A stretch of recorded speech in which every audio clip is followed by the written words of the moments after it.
No contact. Everyone talks about silence as the ultimate power move. They say if someone hurts you, just disappear. Block them. Ignore them. Vanish without explanation. And yes, silence can be powerful. But there is something that cuts deeper than silence. Something that unsettles the person who wronged you far more than your absence ever could.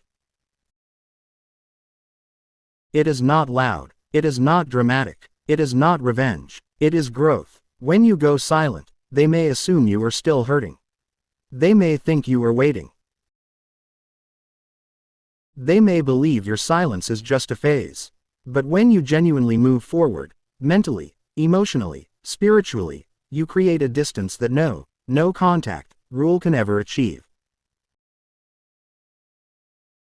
Stoicism teaches that true power is not in withdrawal. It is in mastery of the self. The person who hurt you expects one of two reactions. They expect you to chase them or to crumble. They might even expect your silence. What they do not expect is your transformation. They do not expect you to become calmer, sharper, wiser, and more focused than ever before. That is what hurts more than silence. Marcus Aurelius wrote that the best revenge is not to be like your enemy. Think about that. If someone betrayed you, disrespected you, or abandoned you, the natural instinct is to respond emotionally. But when you respond with self-control, discipline, and dignity, you disrupt their expectations. You become unpredictable, not because you are chaotic, but because you are composed.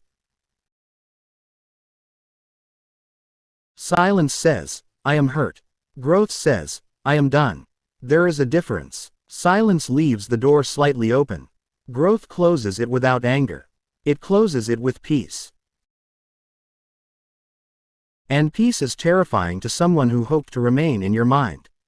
The Stoics believed that we suffer more in imagination than in reality.